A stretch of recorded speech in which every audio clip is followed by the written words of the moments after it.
Hello everyone. This is the first video in a series of videos I am going to make about chainsaw chains. You see in front of me in my opinion, the four most common chains. Most common full-size saw chains. 3/8 full comp, 3/8 full skip, 4/4 full skip, and 4/4 full comp. In the next few videos, I will discuss the differences between 3/8 and 4/4 and full comp versus full skip. But this video is going to be probably the shortest video in the series, and it's just talking about different chainsaw chain part names. Right down here, we have what's known as the drive link.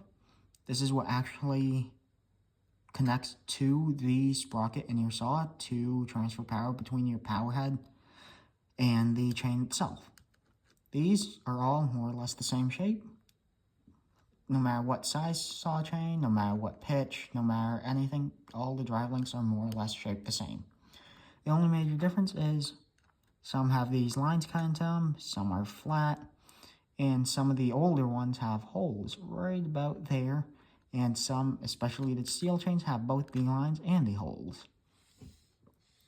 What these small lines or holes do in the chains help move chainsaw bar oil around. Just gives the oil a little something extra to grab to help move it around the bar and help lubricate the entire bar. In my opinion, they are not completely necessary, but at the same time, they do not hurt anything to have, so when I get chains with them, I'm not worried. The only comment I have heard people mention about is it can sometimes, in specific circumstances, lead to these drive links wearing prematurely, but I've never had that happen. And if what you're doing is having these drive links wear out before the cutter head, you have other issues such as lack of oil or too much grit in your bar or in your cutting area. The next major part of the chain is probably the second most important part, as that's the most important part because it drives the chainsaw chain. This is probably the next, as it does all the cutting. This right here is called the cutter head. It's called that as it's the part of the chain that does all the, cutting. Right here, we have a depth gauge or a raker or a depth stop, or what a lot of people call it is the secret pros don't want you to know. This controls your overall depth of cut, because if you draw a straight line from the highest point of this straight back, you would have the actual depth of cut. Depth of cut is measured from the top of that to the top of your cutter head. That top working corner is the working corner. That is what does 99% of the work while cutting. This right here, this circular part, is called the gullet. This is where the chips go to, and that's what helps control your cut. Right back here, this is actually a brand new chain from Oregon. This is just C83, which is a regular round ground chain. Unfortunately, I don't have a square ground chain in front of me to help show you, but all chains have the same gullet shape, or not gullet shape, but gullet function. The shapes are what are different between round and square. That's the working corner. That's the trailing edge of the cutter head. And these lines are the wear marks. When you reach that far back on the chain, that's how you know your chain is worn out. Next piece are these. These are called tie straps. And as you can see, on one side, you have a cutter head, and on the other side, you have a tie strap. And in between, you have just a tie strap on both sides.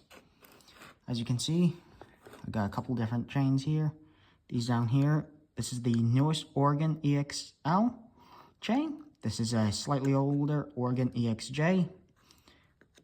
These were bought at about the same time. These Oregon EXJs just don't sell as fast as the EXL, so it's a slightly older version. As you can see, these have a slightly different shape on the tie strap. This is a 4/4. These two are about the same age. And then these, you can see, don't have any features on the tie strap. Is it a big deal? No. The only thing this does is just add a little bit of texture. Some people say add strength, but unless I've been pushing chains, race chains, where you actually start cutting in and beveling these, I've never had the tie straps break. These are the rivets. These are what hold your chain together. And these are, again, very important as they hold the saw chain together. If they're over-crimped or under-crimped, that can run into issues. Over-crimped means they are too tight and the chain will not actually move and bend freely as it needs to. Too loose, you'll have too much play in the chain and that will cause other issues. Next thing I want to show you is the tops of the chain.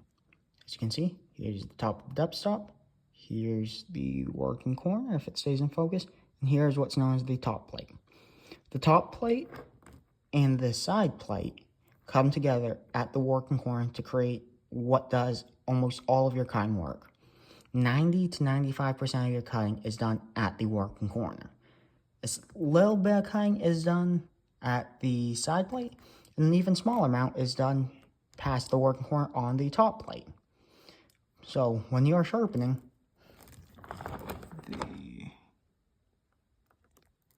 here we go.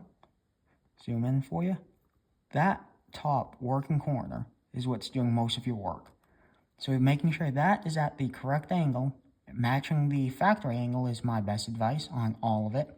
Helps to produce the sharpest chain and the most durable.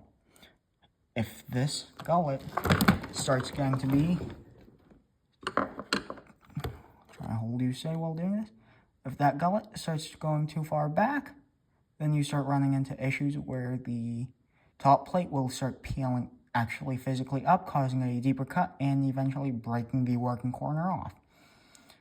If this is more or less a straight line, then you won't have any working corner to do any of your cutting, which leads to a saw that cuts poorly. But these are the overall basic shapes of the chainsaw chain. As you can see, I just messed all these up, but here you go. Here are some of your different chains.